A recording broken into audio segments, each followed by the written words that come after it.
Getting gas first stop on the way to Austin, Texas. Go spend a little, goddamn. It's so humid outside right now that like I can't keep the screen from fogging. Like outside in Louisiana right now, you're basically just swimming. 7 hours on the road today is not a Jeep day.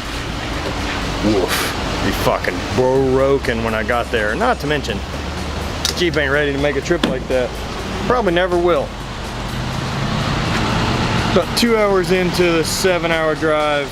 We'll stop again here shortly. Texas, you've officially sparked my interest to make a U-turn and check something out. So like on the way to Austin, like I know there's a bunch of like wild game reserves and things like that. Like that's not totally uncommon. But this is a new one for me to see. And I'm gonna show you guys what's up. Fucking weird. Yeah, that's fucking gnarly. Alright, hold on, I'm pulling over.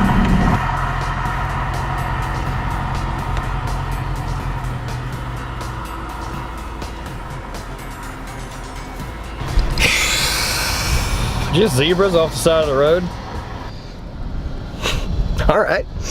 Good work, Texas. I got to see some zebras today. Not as big a horse as I figured they are, but also don't know the age of those zebras. Hit me with some zebra facts, people. How big do zebras get? Fucking zebras. I wonder what else this goddamn place has. Probably not welcome, though. Also don't know if those are like zebras you can hunt or what they're doing with them, but those are fucking zebras. Game management's interesting stuff in Texas, because there's like a shitload of land in Texas. We know that there's that.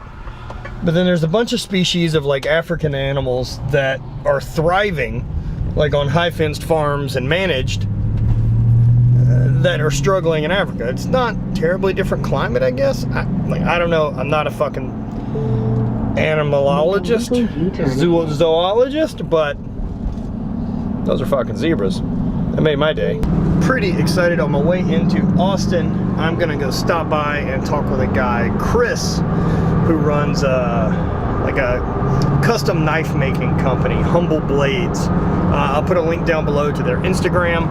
Basically want to go talk to him. I think the stuff he makes is pretty unique. I really like handcrafted, handmade stuff by people who give a fuck. That's really neat. You know, over the years I've always kind of considered, as far as a craft goes, strength, and that has always been mine. While I'm still fascinated by guys that weld and do things for a living, something about that master craftsman, or the people that just decide to get into it and make a living with their hands. It's always fascinated me. My old man was a Boilermaker and was a welder, and so that idea of earning a living from that I've always loved. And something like this, like Chris is a knife maker, you know, there's that creative side, plus there's that actual craft of honing and learning to work with metal and all those little fine details, right? So I'm gonna go talk to him and check out his little shop and see what he's got going on. May or may not buy a knife.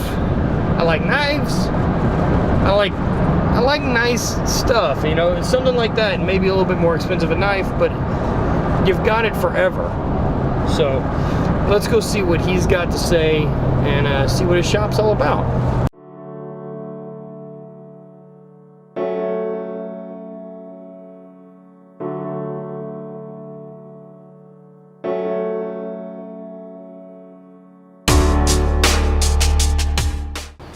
I try to put out this like really happy-go-lucky fun vibe of everything, but like I don't show the fuck-ups, and I work a lot in this. Absolutely. And I mean, the thing about the failure is, you know, like it's I'm self-taught, and I started this as a hilariously like couldn't get a job, and so I was just like staying busy during the day. And then my neighbor, who's a really good friend of mine, he'd come home from work, and it was pretty much like I had it in my mind that if he saw me leave and I was fine, because I was on the front porch at this time. I didn't even move to, I started on the front porch, and then we went to the parking spot, and I was like, dude, I got it made. And then when I moved inside, because I bought this new grinder, and it was just too heavy to move every day, because I was bringing everything to the parking spot every day, and I would like bike lock machines up if I was working till 11, and I was like, oh, I'll be out here at 6, you know, it's like, it's all good. So But I would see him leave, and I knew that like if when he came back from work, if I was like filing, he would like buy me a beer, you know, or some shit like that. I like beer, so Fucking great. Yeah, you know?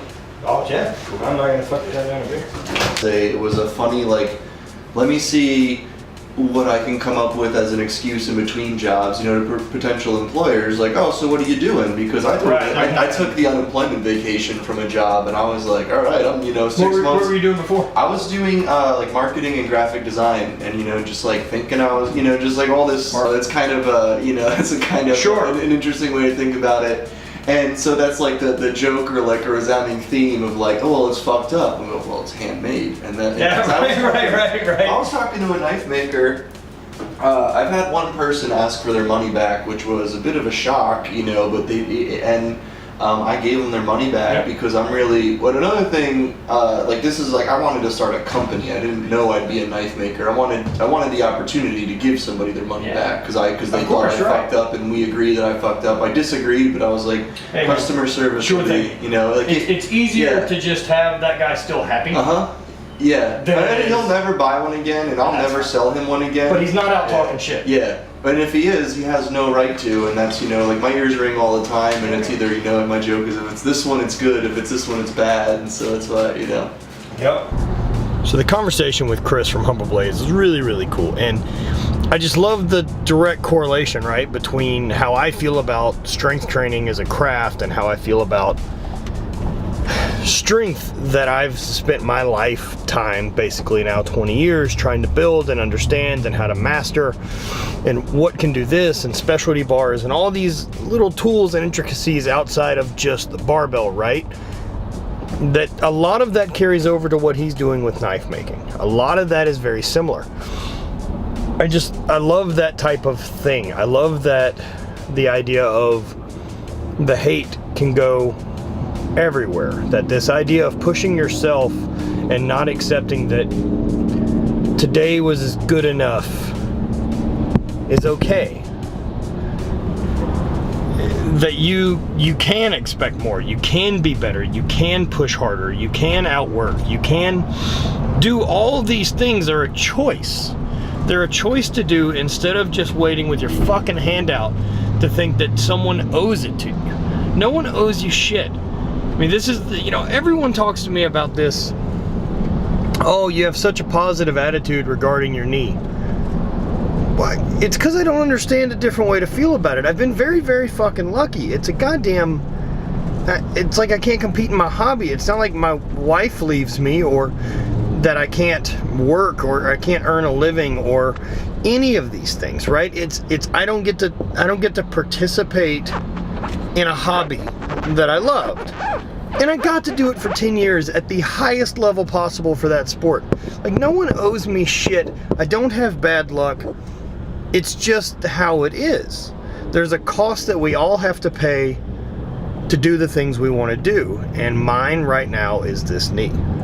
And man, it just fucking fired me up listening to that guy talk about taking the reins and doing his own thing and wanting to get better, and how can he, you know, reach the next level, and these other knife makers and people that inspire him as craftsmen. And to me, like, that guy is fucking doing it, and he's on the cutting edge, pun.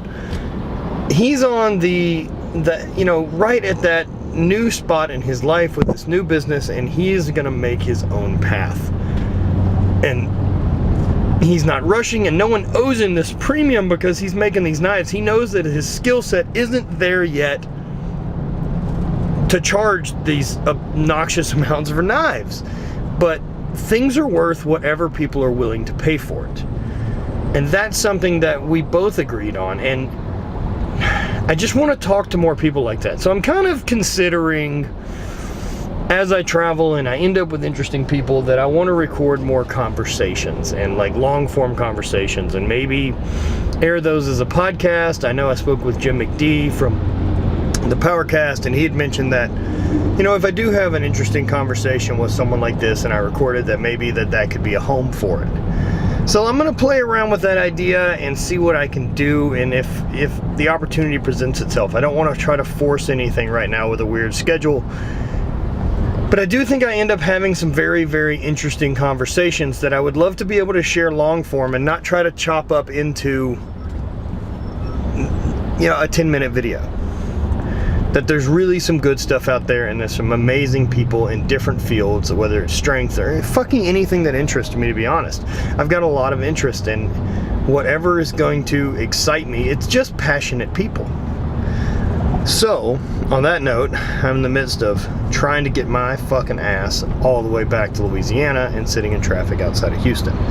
So again, thank you for watching. Hope you guys enjoyed the little deal with Humble Blades.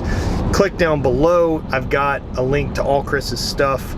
The knives are really nice. This guy is on the come up, so if you want a very, very high quality, nice knife, now's your chance to get one at a moderately affordable price before he gets better and supply and demand takes over, or supply and command, and you can't afford it. So I know myself, I'm going to be ordering a knife, happy to pay for it. You know, another thing he said that I really liked was, you know, the idea of friends and family pricing, right? You know, true friends and family don't ask for a discount. That's relatively true. You know, those are the people you don't mind giving stuff to free, and it's friends and family that try to chime in like, hey, you know, can I get some of that for free? These are the people you're like, ah, go fuck yourself. So, that's it. Try to get home, try to get ready for the weekend, and hang out with the old wife today. Still Friday. Get home, nice. And see what the weekend brings.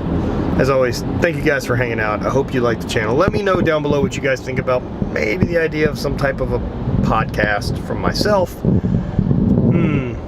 don't have a name for it. I'll think of something stupid. Either way, thanks a bunch. Spread hate, always party.